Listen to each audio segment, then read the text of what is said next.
पहले एपिसोड में हमने देखा कैसे मैगस नाम का एक जादूगर सपनों के देवता जिनका नाम मॉर्फियस है उनको कैद कर लेता है और उनसे उनके यंत्र छीन लेता है, जो बाद में एक प्रेग्नेंट लड़की एथिल इन यंत्रों को चुराकर भाग जाती है।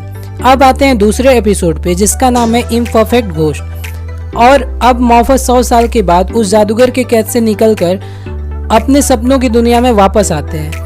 मॉर्फियस जब अपनी दुनिया में आता है तो उसको पहले जैसा कुछ भी नहीं मिलता है, सब तहस नहस हो चुका है और सब बर्बाद हो गया है। मॉर्फियस वापस सब ठीक करने की कोशिश करता है पर वो इतना कमज़ोर रहता है कि अपने यंत्रों के बिना वो कुछ भी नहीं कर पाता है। लूसिया मॉर्फियस के यंत्रों को खोजने के लिए उसके भाई बहन डेथ, डेस्पेयर, डिजायर और डेस्टिनी से मदद मांगने को बोलती है।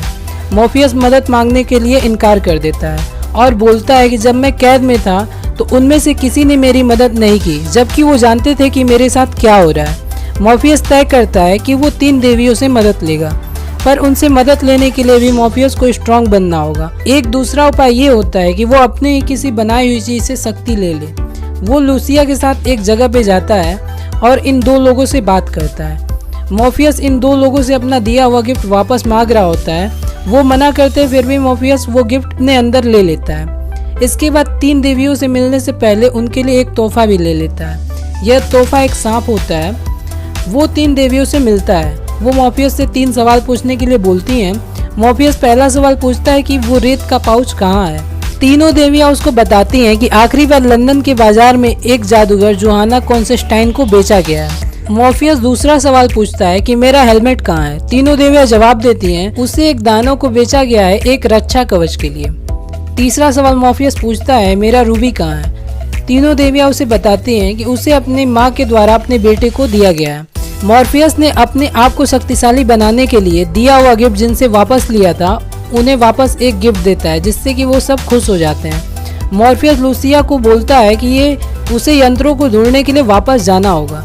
लूसिया उसको जाने के लिए मना करती है, लेकिन फिर भी वो चला जाता है। इधर जागते हुए दुनिया में एथिल्स न्यूयॉर्क में रह रही होती है। एथिल्स वही प्रेग्नेंट लड़की है जो मैगस के घर से मॉर्फियस के तीनों यंत्र लेकर भागी रहती है। एथिल्स से कोरोथीन मिलता है और उसे आगाह करता है कि मॉर्फियस अब कैद में नहीं रहा, वो भाग गया है। वो एथिल को तीनों यंत्रों के प्रयोग करना सिखाना चाहता है। वो पूछता है कि वो तीनों यंत्र कहाँ हैं, पर एथिल बोलती है कि वो उसके पास नहीं है। इसके बाद कोरोथीन उसे धमकाने के लिए चाकू लेकर आगे आता है, पर एथिल अपने गले से रक्षा कवच निकालती है और कोरोथीन भस्म हो जाता है। कोरोथीन सपनों की दुनिया में आ जाता है। वहाँ उससे लूसिया मिलती है और बताती है कि अभी मॉर्फियस यहाँ से गए हैं, वो तुम्हें ढूंढ लेंगे। कोरोथीन लूसिया को बताता है कि अब वो मेरा कुछ नहीं कर पाएंगे और वो वापस जगते हुए दुनिया में आ जाता है। और इस तरह से दूसरा एपिसोड भी खत्म हो जाता है। आई होप कि आपको ये दूसरा एपिसोड भी पसंद आया होगा।